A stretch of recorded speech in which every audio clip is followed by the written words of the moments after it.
Hey everyone, it's Andy Fletcher here from Convertri. It's 4 PM on a Sunday here, and I've just hit the record button. So a big warm welcome to everyone, and thanks to everyone who showed up a couple of minutes early to help me do the sound check. I really appreciate you. As usual, we'll be following the same format. I'll be doing quite a quick demo today, talking you through some of the quick actions. I've got a little UI demo to show one of the things we've been working on to fix. Then I've got some UI demos to show you some of the quick actions, some of the text, the keyboard shortcuts that we've built in, which you are basically impossible to find unless somebody tells you they're there, because they're only like you're holding down keys while doing something. And some of the more complicated, like how things behave together, which have come up in the group a few times. So I thought I'd do a full demo to show people. While that's going on, I will hide the question and answer box. Probably people's number one complaint about me, other than how fast I talk, is that I tend to, while I'm doing the presentation, if the question and answer box is open, somebody asks a question, I immediately get distracted and start answering their question, and somebody else asks something, and the presentation that should take 5-10 minutes takes about 20 minutes and comes in about 30-second chunks. So I will hide the Q&A box. So if you ask something during it, I'll try and go down the list of all of them, and if I do miss something, just ask it again afterwards. Then as soon as the demo's over, I'll take Q&A for about 45 minutes, and we'll be good to go. So please do feel free, ask anything you want to know as we go along. So without further ado, let's kick off and have a look at the new UI we've been working on. Not as big a changes as you've been seeing the last few weeks, but this week is all about the text element controls. So before we get to that, so we've got quick actions. We moved the quick actions into the element properties panel. So a bunch of these ones were hidden at the bottom here or inside some of these drop downs. We had probably one of our most complained about changes we've made in the app. These were always designed to be things you do very often. They should be a single button click, readily available, and they were buried in here. So it was at least the cost of opening element properties and then clicking it. Sometimes you had to go into a sub area as well, which for quick action buttons just wasn't acceptable. So we pulled these out into this new second layer toolbar that you can see here. Hopefully the cost of because obviously it's an extra chunk of vertical space, which is in quite short supply in our editor, but hopefully the availability of these icons is worth more than those few pixels on the vertical space. So that pulls out all the things that you might have been used to using on the left-hand bar where we used to have them up into the top, and they look a lot neater, a lot nicer now, certainly in my opinion. We may at some point experiment with putting this bar down the right, but as is, we think this is probably the way to go for two reasons. One is it gives us this lovely like horizontal space to do things like show on desktop and mobile and start visible, much more expanded out than we had before. We think these icons are pretty self-explanatory as to what they do. Certainly once you've used them once, you know what they are. But things like where it's being shown and the start mode, we think the extra bit of text really helps understand what's going on. Then we've also used this bar to expose the text editing stuff. Definitely one of the top most complained about things we had in the new UI was the floating text bar that originally sat over the top of the page. So if you were ever editing the headline, you basically had to move it out of the way every time. A week or so ago, we moved it up so it was across the top of this bar, which is definitely better. But since we had the space for the quick action things anyway, we think exposing it here and then having the quick actions one click away so you can toggle these two toolbars, we think that's a big improvement. As with all this stuff, we really want your feedback. Please, feel free to comment today in the chat, but also, send us email to support@convertri.com, come into the Facebook group and talk to us. Like, we really like to hear from you guys. So let us know which bits you like, which bits you don't like, and particularly on this new one, like, what do you think of the new bar location? Is it easier to use? Is it better? Does it get in your way? Etc. Right. Now let's move on to today's demos. A lot of people transferring over from other funnel builders, page builders, and so on, find the freeform. Obviously, the freeform is amazing. Everyone loves how easy it is to build pages in Convertri. But coming from a blocky editor, lots of people don't seem to realize that you can not only move things around any way you like, you've also got control of the order they appear, what in design terms we call the Z-axis. So that's the ability to not just put things above and below each other. Like, I'm just going to do it with panels for a moment to demo. But you see panel number 1 and panel number 2. It's not just a case of having one above the other on the page. We can also put them stacked, like coming out of the screen. I will just change the background color of this one to make it a little bit clearer what's going on. So let's make that green. So you can see the green panel is sat on top of the grey panel, like so. And then using these bring to front and send to back, bring forward and send backwards will move one layer. So in this case, let's have some more stuff like this. So if we watch the green one, when I click send backward, you'll see it move. Or it's probably easier when I do it with the grey one now. You'll see it move one thing at a time towards the back, and then similarly coming forward again. And if you want to send it all the way to the back, then you go send to back. And if you want to bring it all the way to the front, you can click bring to front. Now, what this lets you do is, well, I mean, there's obviously tons of applications, but one of the really interesting things it lets you do is create overlays on top of other stuff. So if we have our grey panel here, just create a little bit more space to show you what I'm up to. You know, this could be a video, this could be a button, it could be anything.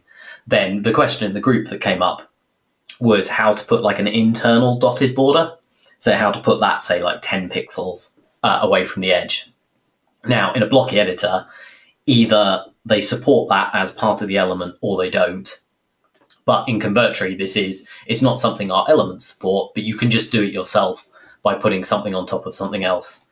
So in this case, we're going to bring our green thing to the front. I will offset it so you see the grey panels about 10 pixels all the way around. Then we're going to change the background of the green thing. We're going to make it completely transparent. So apart from our selection box, you can't even see it for a moment. Then we're going to go to borders. We will have a black border that's 5 pixels dashed. And we'll just deselect it. So you see we've created this overlay and it's offset from the edge of the grey panel. Now this overlay has got absolutely nothing to do with that grey panel. It's just something we happen to have put on top of it. And you can use this technique in a ton of different places to stack stuff on top of it, create interesting layouts. You can put images on the corners of stuff. Lots of interesting applications with this that you just can't do in a blocky editor. Next thing I want to show you is, now we're into the interesting keyboard shortcuts. So the first one is about cloning an element. So I'm just going to do it with a single element to start with. So let's say I want to clone this text box. If I hold down the Alt key, obviously you can't see the keys I'm pressing, so I'm going to say the words lots of times. So holding down the Alt key on my keyboard, could be called the Option key on a Mac, I think. Then when we drag this, we'll get an exact copy of whatever the element was that we've copied. And this also works using containment. So this like multiple level element we've created with the dash border inside our grey box, it will copy anything that's contained as well. So when I hold down the Alt key and drag this one, we get an exact copy of everything that was there. So this is really useful when you're creating elements on the page. Good examples, a testimonial box. So if you can imagine, in fact, I can sort of build a very quick demo of this. So we're going to put some text at the top. This product is amazing. Just center that out. Then we're going to have another text box. This product is super amazing. I love buying it. I loved using it, etc., etc. And there may be another text box below it. And who said it? So this was Mr. D. Duck. And now we've got this like quite interesting compound element. Again, we might want to, drag this across like this, and then, maybe this goes in quotes. Maybe we italicize all of this. The usual things you kind of mess around with your text. But then we want to create a copy of this because maybe we want to have a quote from a Mr. M Mouse, but we don't want to recreate all of this styling that we've just done. So when I hold down the Alt key and drag it like that, you see we get an exact copy of not just the one thing, but everything that was contained within it as well. So we can now change this. Yeah, this is now Mickey's quote, and obviously he said something different title and so on. But this idea of copying stuff on the page, really cool, really useful. It helps you create these sections much faster. And then the next one to look at is shift dragging. This was the response to investigation we did very early on in Convertri. One of the things Blocky Editor is really good at is when you want to add a section higher up the page. So let's imagine that we want to add stuff. Yeah, we've got our form here, we've got our testimonial boxes down here, and we realize we've forgotten to add something in this white space underneath the headline. In a Blocky editor, there's usually like a line in between the sections or something you drop something on, and then it'll expand out and everything moves down. Now, because of the freeform nature of Convertri, that's not something that just works. Stuff doesn't move down on its own. So we had to think long and hard how to make this work. And we came up with what we've now got as shift dragging. So I hold down the shift key. Again, remember, you can't see my keyboard, so I'm holding the shift key down now with my finger. Then when I drag this email box, you'll see not just the email box, but everything below it as well moves down and create lots of space. I can drag in whatever it was I wanted to put here. Let's say, some kind of image.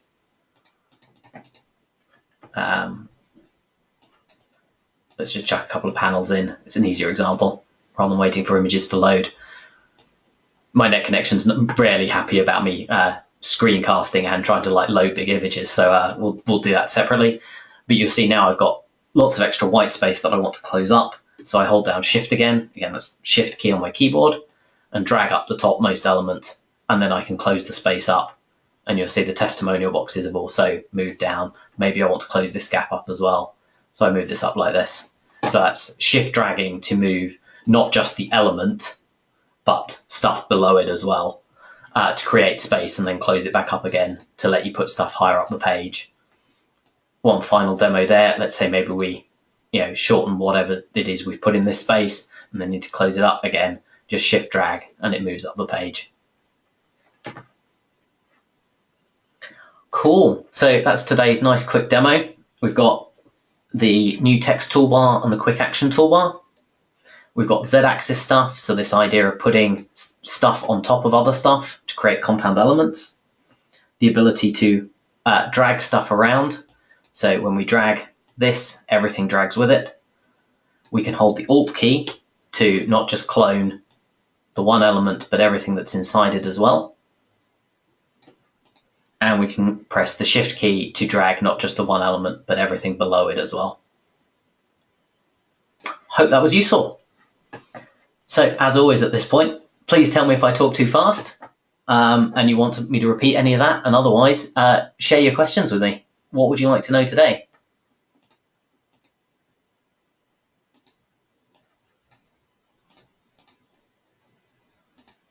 Oh, GoToWebinar's being sucky and not letting me click on questions. That's very annoying.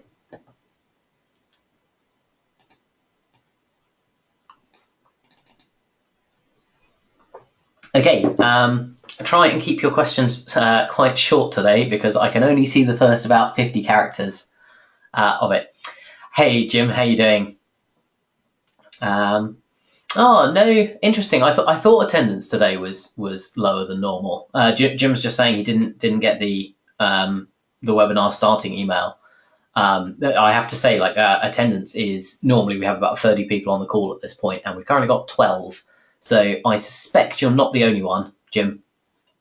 Any chance we can review how to use a webhook? Yeah, definitely. We can do that in just a mo. Let me just have a look at these other questions, and I'll do a demo.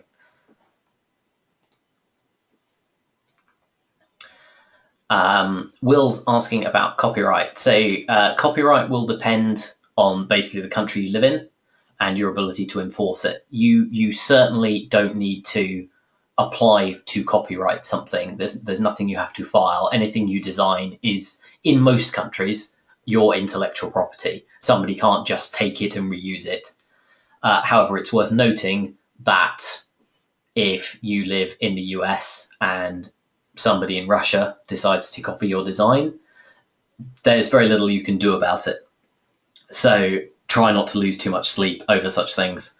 Obviously, like within your own jurisdiction, like where you can, like enforcing copyright law and owning your own intellectual property is a good thing.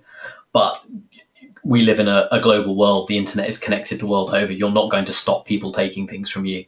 So try not to lose too much sleep over it when it happens, because it will. Just about everything I've ever built has been ripped off or pirated in one way, shape or form. Convertri is probably the least copied thing I've ever done, but I'm sure it's only a matter of time. Hey, Diana. Yeah, well, I'm recording it, but GoToWebinar's being quite glitchy today. For example, I can't, normally I can click on questions that people ask me to see it expanded out and see the whole text, and that's not working. So I don't entirely know. I've clicked the record button. Hopefully there will be a recording. I can't guarantee it. Right, let's have a look at webhooks. So to start with, the purpose of a webhook, or an IPN, as you might know it as, is so when a purchase gets made, you can tell any third-party service. I really need to not read other questions while I'm trying to answer one. So the purpose of a webhook or an IPN is to tell any third-party service that an event has occurred. So in this case, we're talking about a purchase.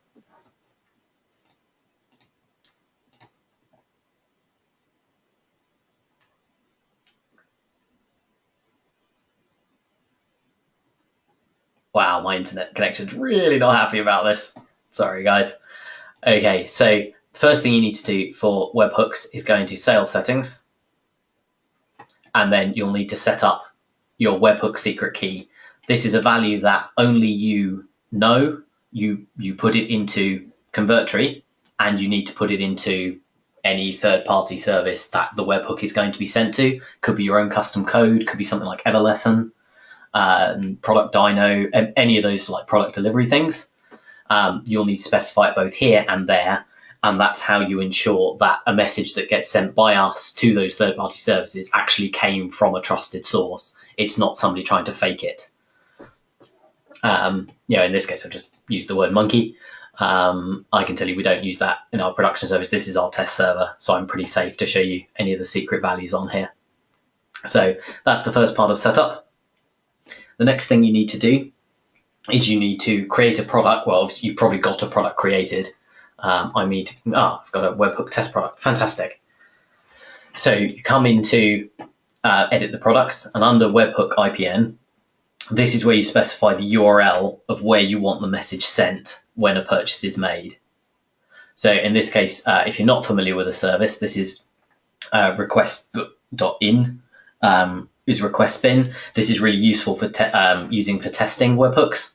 So it's basically a dumping ground. It will display any message that gets sent to it programmatically. So you can go to request bin. In fact, I can show you.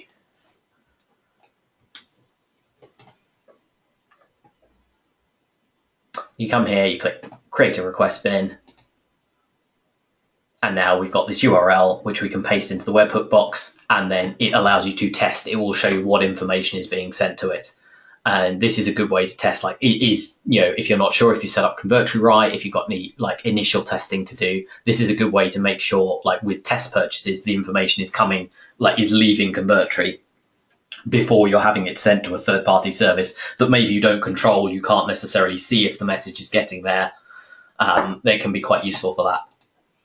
So we've got sales settings to enter the secret key, and then under edit product, you specify the webhook IPN URL. And then when a purchase is made of this product, we send a load of useful data like the buyer name, their email address, how much they spent, and so on, and obviously like what product was purchased, we send it to that URL so you're able to take an action. The usual thing for this is, for example, if you're using Everlesson, is you probably want to connect it to their sales stuff. So an account gets created, but you might have your own email processing. You can do basically whatever you want with this data. We will just send it where you tell us to. We don't know any more than that. And then there's no config on the page itself needed. With that setup, that info will go to the right place. I hope that answers your question, Jim. If there's any more specifics, please feel free to ask. Jeff has asked how to make the quick action toolbar appear. That's what you're looking at here, Jeff, is our test server.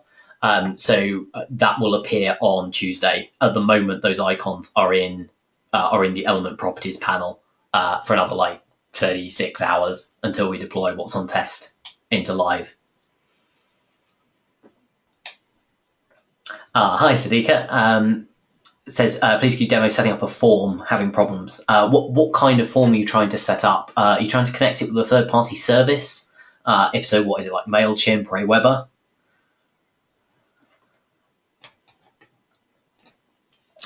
Will's asking about custom video links. What kind of custom video? As in, if you've got your own player, or are we talking about Vimeo? What kind of custom links video links are you after, Will? Awesome, glad to hear it, Jim. Cool.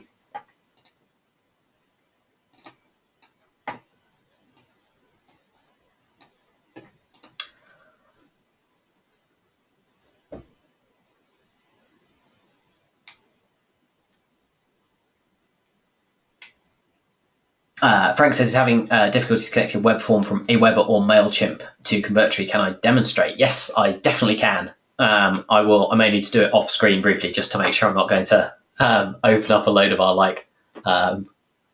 Mailchimp account stuff, but I can definitely do a demo. It just might take me 30 seconds to set up. I'll just do these other questions and I'll come back to you, Frank. Yeah, so Will, if you're after your own player, you can use the custom HTML element. I'll just do a quick demo of that.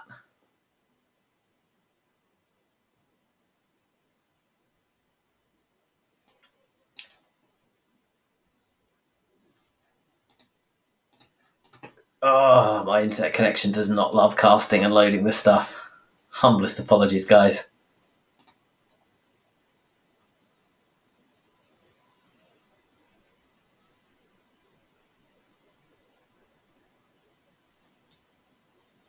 So for basically anything you want to bring in that's kind of custom, you want to use the HTML element, which is this one. When you drag that on and click on Edit HTML, basically you can chuck just about anything in that box and Convertri will display it. So you can put your own video player in there. It's a good way of getting third-party players in. For example, we don't have a Vimeo element yet, so that's how you get Vimeo videos in, or Wistia. There's just a whole bunch of third-party services that we don't have a specific integration for, but they give you some code, you chuck it in the box, and it'll appear on your page. You can move it around.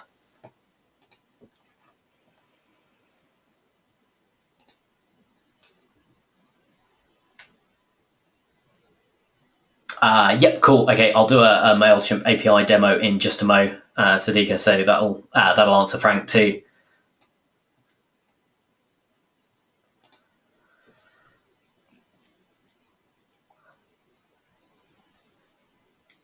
Where are we going? Yeah, I'll do a kind of a development roundup towards the end of the webinar, Jim. That's a good idea.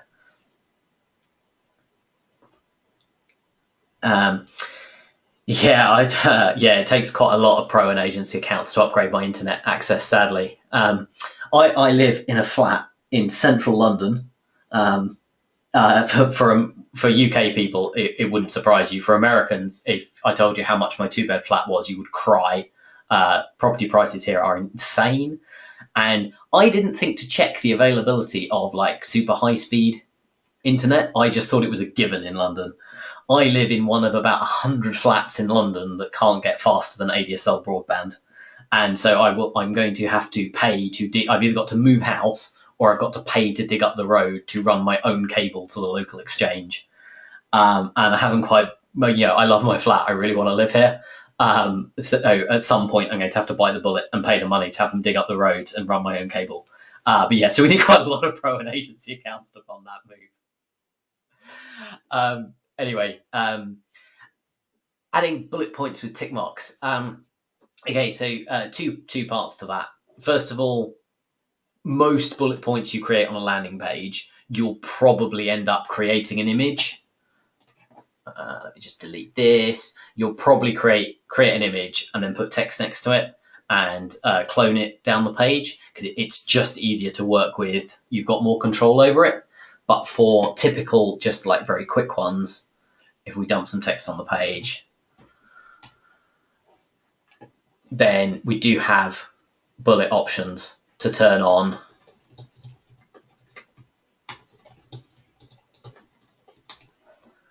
And so forth. And then you can faff with the bullets, like set an image for it, change the marker. We've got some options, but generally speaking, these are quite limited in what you can do with them. You'll find that for landing pages, you quite often just want 3 really huge bullets and like some big text next to them, and you'll find working with images quite a bit easier. Right, let's do a Mailchimp demo. I'm just going to open a separate browser window just to make sure the account I'm going to open to configure this isn't going to screw things up. And assuming it doesn't, I will do the demo on my main screen. Give me just a mo.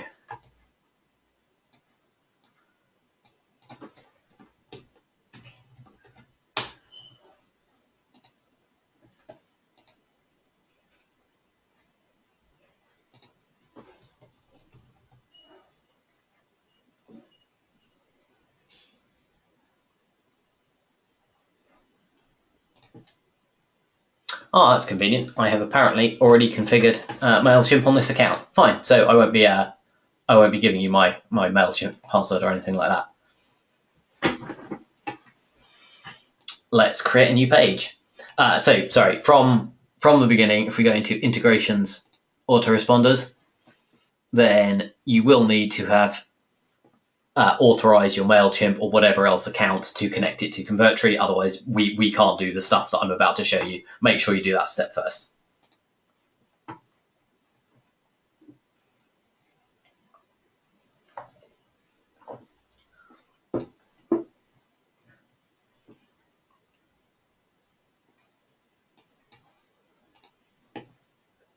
Hop into my work in progress funnel that I use for these demos.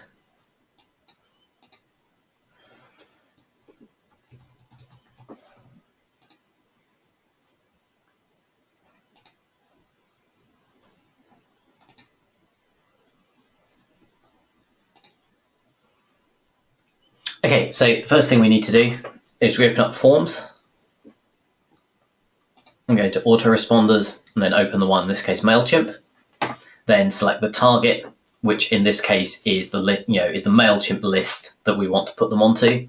So I'm going to select Andy integration test. Then what we've got here are our custom fields, our fixed fields. So fixed fields are things you have no control over. In this case, Mailchimp mandates there must be an email, and there's a very specific spot in Mailchimp's config that it needs to go into. It then gives you a bunch of configurations. So you can put like first name data into, these are all the fields that Mailchimp understands. You see I've linked it with Unbounce at some point. I've created a couple of custom fields. And then we tell it what Convertri data that we want to put into this custom field on Mailchimp. Now, it may look a bit weird that you have to tell it that the first name matches the first name, but that's because in Mailchimp, only the email is a like fixed field. Everything else is configurable. So it is possible for some unknown reason in your Mailchimp account to go in and change first name to read Kufananapa. I don't know why they let you do this, but because they let you do this, we have to have this extra mapping step so you can match it up yourself. So recapping that, come into Forms, select Mailchimp and select the target. And for most usage, the setup that you see here will just work. You won't need to mess with it. But if you've created custom fields, particularly like phone or maybe capturing a website, you will need to do this mapping step to say which piece of Convertri data needs to go into it. Then the only other thing we need is the post-submission redirect. So this is where do you want to send them after they've filled in this form. So in this case, I'm just going to send them to Google for demo purposes. If you've drawn arrows on your funnel diagram, so you've kind of told us what the next page is, then when you click on suggestions, the URL of the page you've drawn an arrow to will appear there. Then we need to build our form. So let's have 2 text inputs. So we're doing like name and email, and then a submit button. So we've got this first one can be name.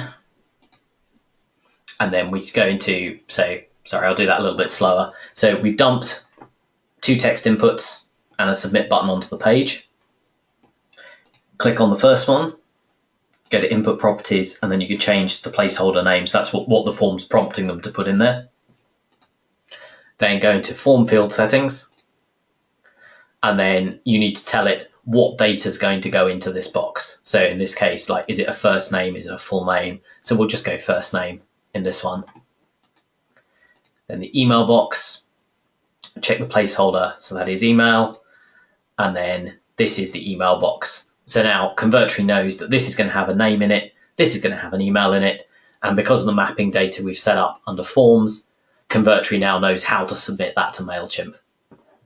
So when we publish this form will now send your leads onto that Mailchimp list. Quite a few steps to that.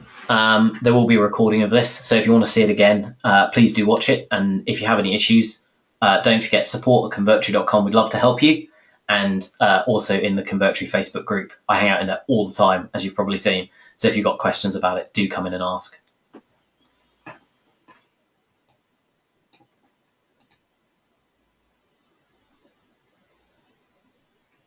Yeah, well, like Convertri will do basically as many visitors as you need it to. We cap accounts with kind of a reasonable usage amount, which honestly most people won't hit the kind of usage allowances we put on it. We ourselves don't hit our own usage caps for just the basic accounts most of the time.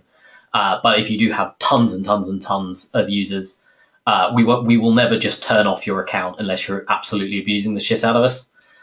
We will get in touch and make arrangements. So you don't have to worry that if you get to, I think the Pro plan's limited, might be the standard edition. I'm not sure. Yeah, no, so standard edition is limited to 25,000 views a month. When you get to 25,001, we're not just going to turn your account off. That it is a completely manual process on our side. We check usage volumes, and our first port of call will be to get in touch and make arrangements. If you just go a little bit over it, we're not even going to get in touch. You can just have it on us. If you start to go over a lot, we'll make arrangements for you to pay a little bit more to cover the extra traffic. And if you do happen to do millions and millions of views a month, I'm sure you're making tons of money, and it will be a pittance to you.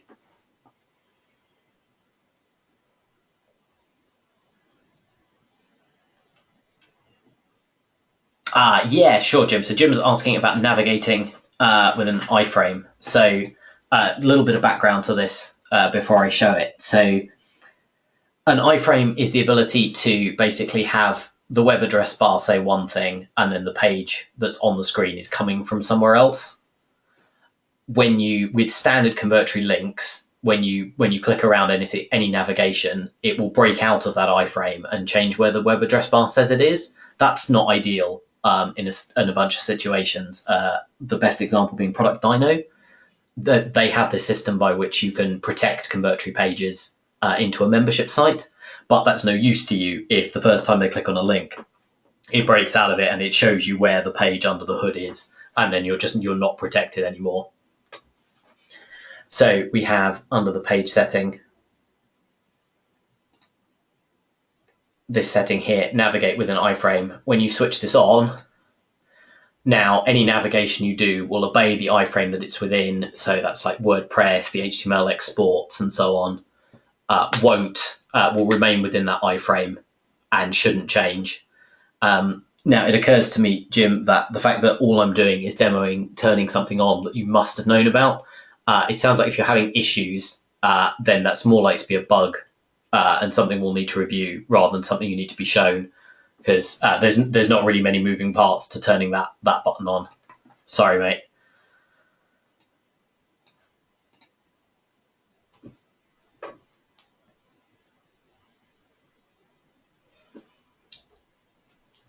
Jeff's asking about drop downs with Mailchimp. So it's basically adding drop downs generically. It's kind of not like Mailchimp specific. We just need to support drop downs. We're certainly working on it. That is on our list. I'll run through our list of development stuff in a minute. That's definitely on the stuff we hope to have by the end of October. Cool. Sorry, Frank. I was going a bit quick at that point. So the submit button, when you open the form elements you see here on the left, the submit button is this second one down underneath text inputs. So the text inputs are this one here, and then the submit button's the next one down.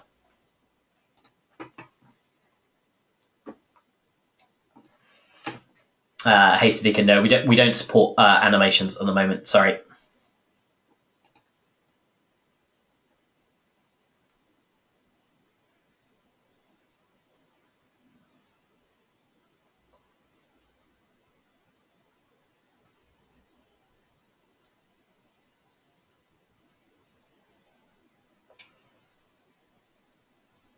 Cool. So Omar is asking about setting up confirmation emails. So we recommend, you will want to capture your leads onto some kind of autoresponder anyway. So at the moment, we're just assuming you will add them to a list and you'll send them an email notification yourself from that list. So there's no email support within Convertri at the moment. However, quite a few people have mentioned it would be nice to have that initial receipt email go out from us rather than you guys sending it. So that is something we're working on.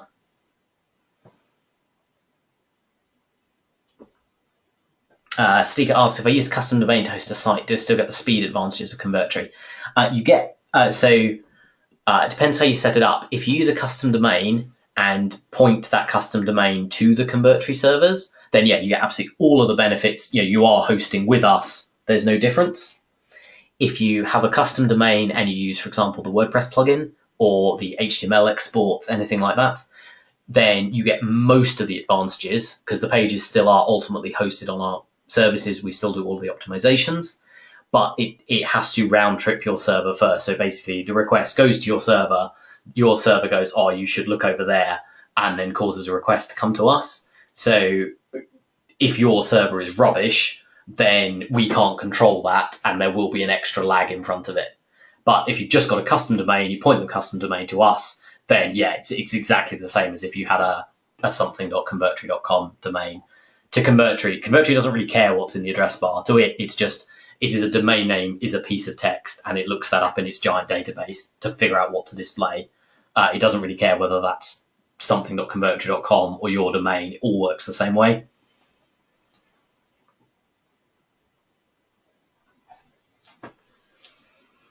There's no way to load non-Google fonts apart from the couple of built-in ones that we've set up. We're looking into other font support, but it's causing us a few legal headaches with licenses and so on. We will probably end up licensing something. I can't remember what the name of the font service is, but another one on top of Google Fonts at least, but we're not quite sure yet.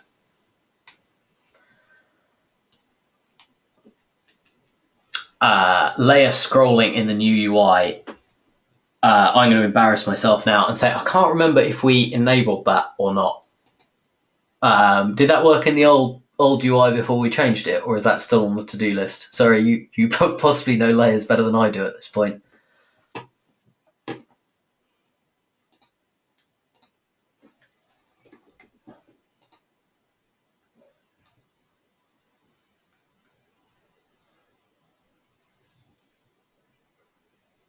Yeah, I can't remember if that's set up right or not. I will ask the developer that did it then, and I'll get back to you in the group or tomorrow. Sorry, I can't remember how we set that up to work.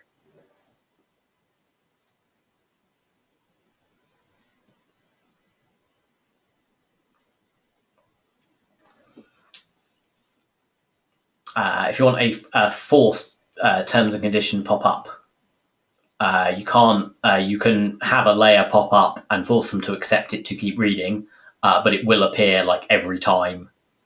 You can't configure something to only happen the once in Convertri at this point.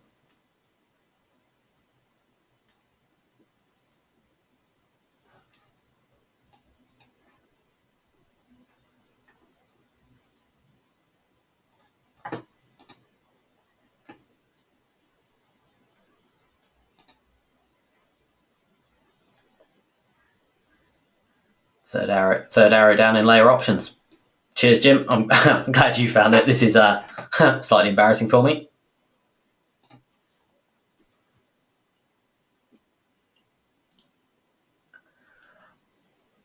Sadika asks, are iframes mobile optimized? It depends what you're using them for. Iframes are used for quite a lot of stuff. Some situations they will be, some they won't. Could you be a bit more specific, please? I'm happy to answer the question. It just depends what you're trying to do.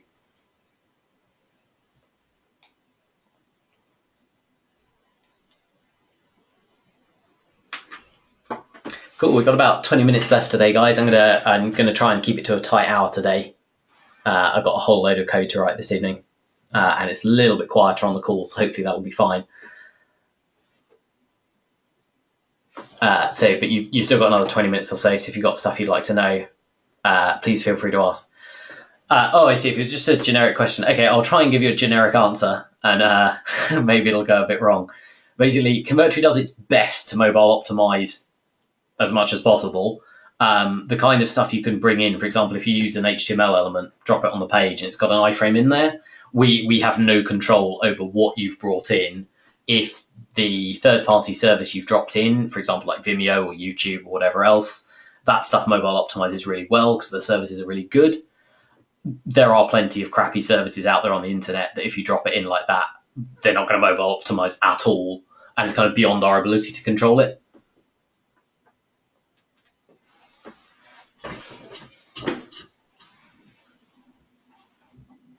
Right, I promised you guys a development update. Let me find my notes. Excuse me. Whoa.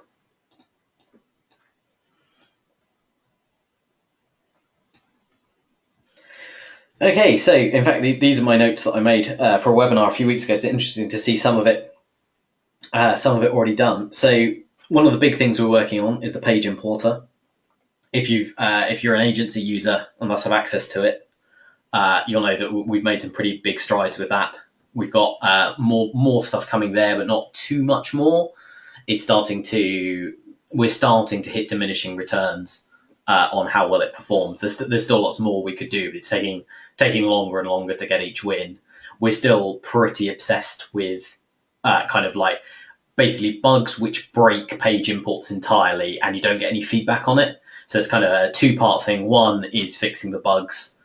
For example, we found if you import things that have multiple background images set in the CSS, that just broke our importer. It does not like that. So yeah, that's an example of something we fixed. So it now does something sensible. There will be a bunch more like that we definitely want to fix. And the other thing we're going to do is provide feedback. So as it's importing, it will tell you.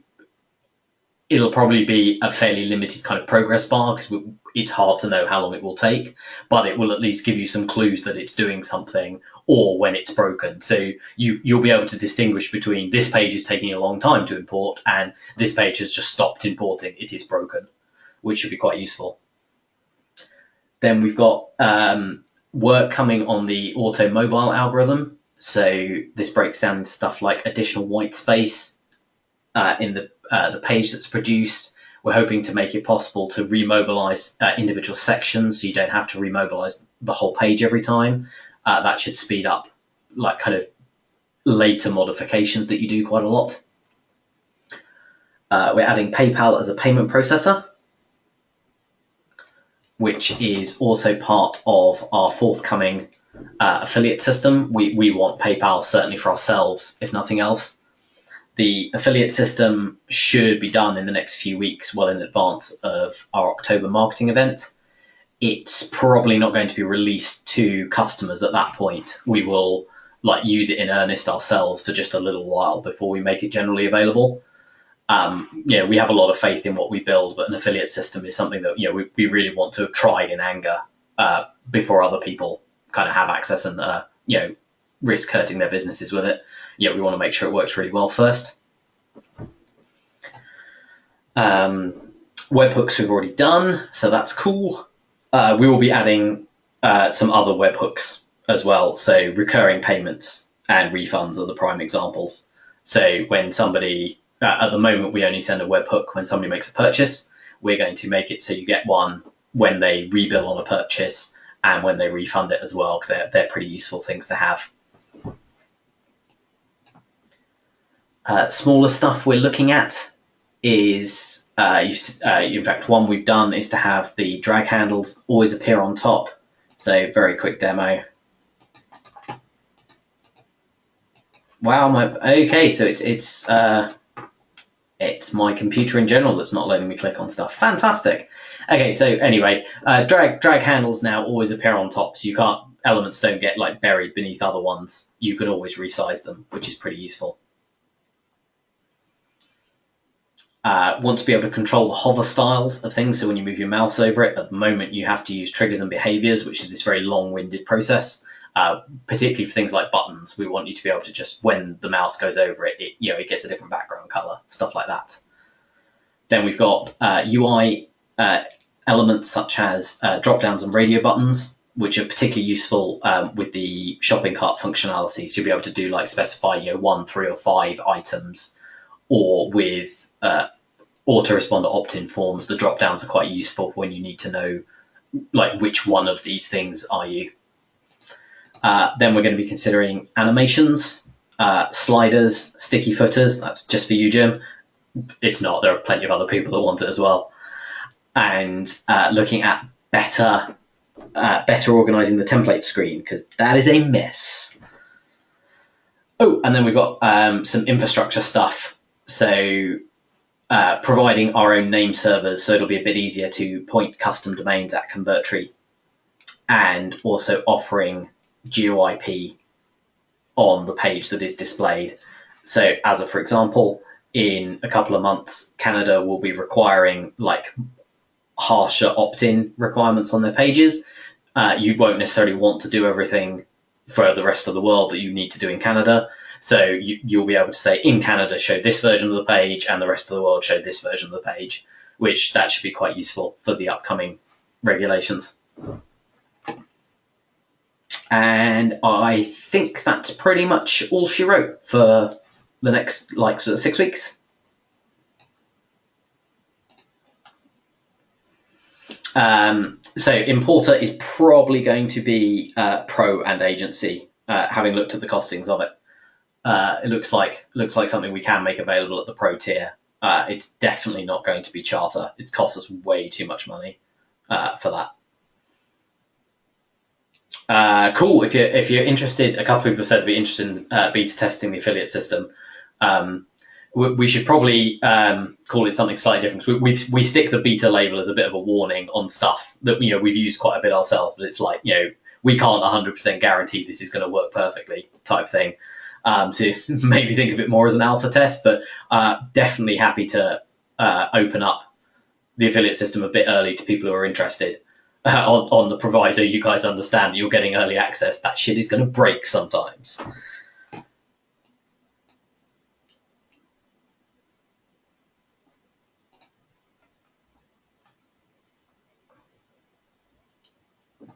Hey Frank, great question. Okay, so this is an area we're a little bit weak on that I want to fix. In fact, this should probably be added to the development list I've just given. So Frank's asked, can you have a contact form that sends data to our email? The answer is sort of. Sorry, don't you just hate that answer?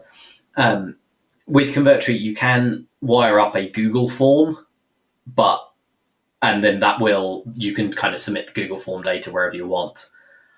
But it's pretty limited because you can't control. First of all, there's 2 ways to make Google forms, and only one produces a URL that works with Convertri. And the other part of it is you can't specify where to redirect to after it's been submitted. Google will always show this very generic, plain thank you page, which makes it very limited.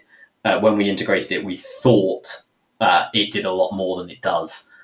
So we're planning to add our own contact form stuff that, if nothing else, will just send you an email and say, hey, this person has filled out the contact form. This is what they said.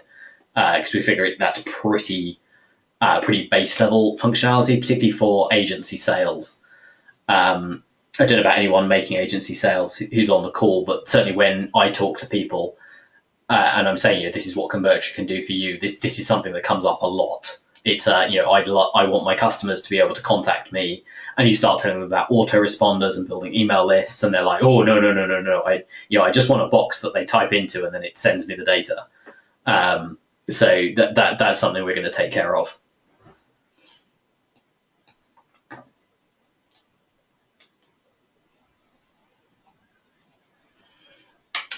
Jim's asking if you can collect info over a series of pages, maybe using layers. Yeah, so you can put the name and email boxes and whatever else across whatever layers you like, and Convertri will just do the right thing with it. You can't put them across multiple pages yet. That's honestly not something we considered at all when we built the form system. But it's come up a surprisingly large amount that people want to do these micro steps, and they don't want to use layers for it. So it's not on our immediate to tackle list, the stuff you've just heard, but it's probably not too far off, because it has come up quite a lot. It's a consistent support request we get, is to have these I want them to stick their email address in on the first page, then I want to capture this data on the next page, and then this data on the next page, and I want it kind of all married up at the end. So that's something we will be opening up, yeah. Yeah, I think the ask method is where this has come from, and we mistakenly thought that basically people doing ask method stuff would kind of use their own survey software, and being survey software is probably outside our remit. I'd love to do everything, but that feels like a thing we're just not getting to for ages. And we figured, okay, fine, that means we don't need to really worry about the use case. But it seems even without doing surveys, people still want this multiple step thing going on, but not using layers.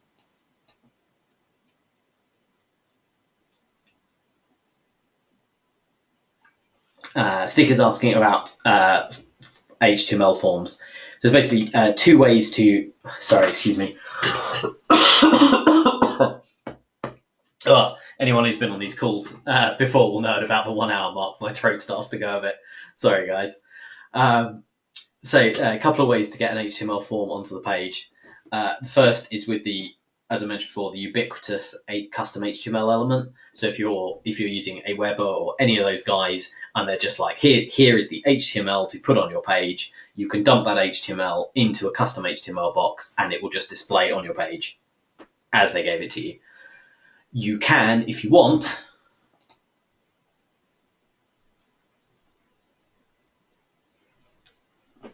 let's just clear that data. You can, if you want, come into Forms, New Form, and then bring an HTML code and dump it into there. And then what that will do is let you create the form fields the way I showed you for the previous example, and then you can style them in Convertri. So the trade-off is the first way is quicker. You dump the code in and it'll display on your page and jobs are good, but you can't use the Convertri editor for it. All you can do is position the form, that's it. If you paste the HTML into this box, you can then put form fields onto the page and then style them however you like in Convertri. You can move them around, display them. You have a lot more freeform editing capability, but you do need to do some wiring with them. So that's kind of the trade-off there.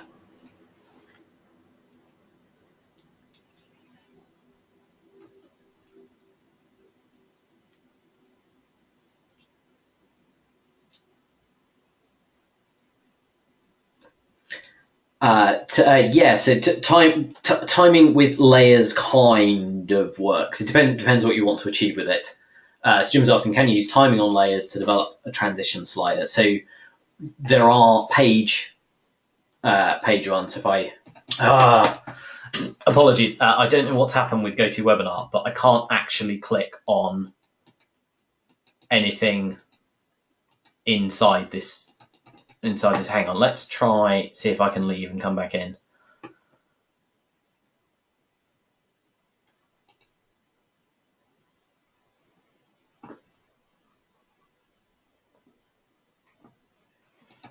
So let's just have a random thing. There we go.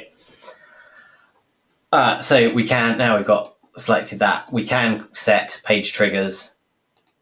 So the trigger is at this time. So after 10 seconds has passed, I want to show, and then you if we built a layer, you'd select the layer name. So you can select the layers you want and set up orders, and you might want to do like 2 triggers. So for each one, like you'll have a, hide slide 1, show slide 2, hide slide 2, show slide 3 as the time. So you can build it up there.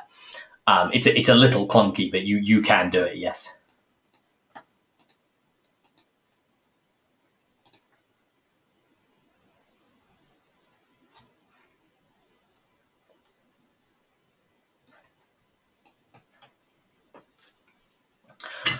Cool. Okay, guys. Last few minutes before we wrap up for today. Does anyone have any more questions for me? As always, I'm happy to answer them. Please do ask away.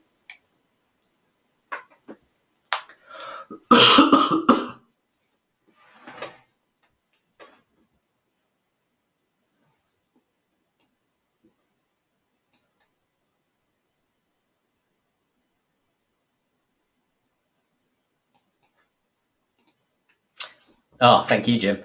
Cool. Okay, I think we're just about at the end of our time today. As always, these calls aren't the only way to get info about Convertri. We're available support@convertri.com via email. There's the Facebook group, which I hang out in all the time. Please do reach out. We're happy to help. We want you to get the most out of this software. It's a big tool. It does lots of stuff. The price of that is that it can be complicated to use. We've put a load of effort into making the UI as intuitive as possible, but there's just no way we make something this big and complex intuitive to use all the time, everywhere. And we realize the price of that is we make ourselves available to you. So come talk to us, ask us lots of questions. We're really happy to help. And the next one of these will, of course, be in a couple of weeks, where we'll do this all again. So do feel free to come back, watch another demo, and ask me any questions. Thanks very much, guys. Oh, sorry, I see one more question.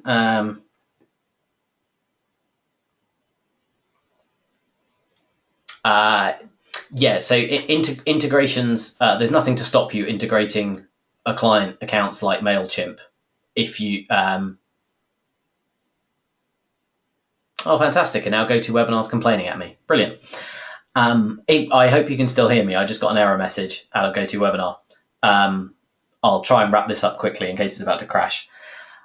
So there's nothing to stop you linking a client accounts thing on your main account if you don't have an agency. However, you can only have one of everything. So if you need if you've got a second client that needs Mailchimp, or you want your own and a client or anything like that, you will need to get the agency account in order to do that. But if you've got a single a single client that happens to want like a page with Mailchimp and you're not using Mailchimp, just link their account. There's absolutely nothing to stop you doing that.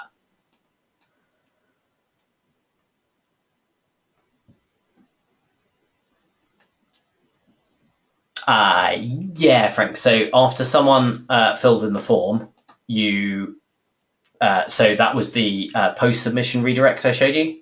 So under forms, sorry, I cleared this data. I'll set it up nice and quickly. So under post submission redirect, what you enter in this box, that's where they'll be sent after they fill out the form. So you can make it anywhere. It's it's usually the next step that you've specified in your funnel, but you can send them to Google. You can send them anywhere you like. That's part of the freedom of building with Convertri.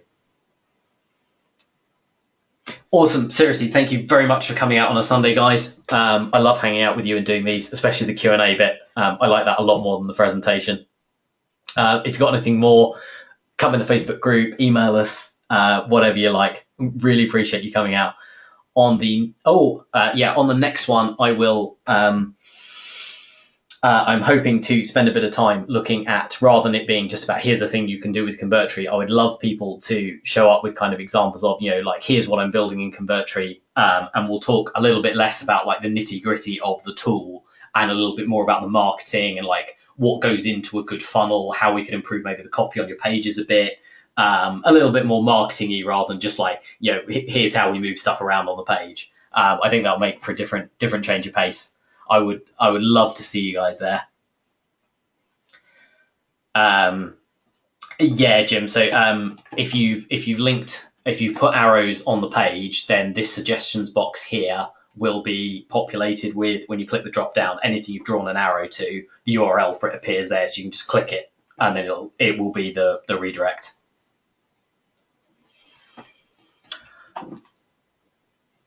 Awesome. Thank you very much, guys. Enjoy the rest of your weekend. It has been an absolute pleasure as always.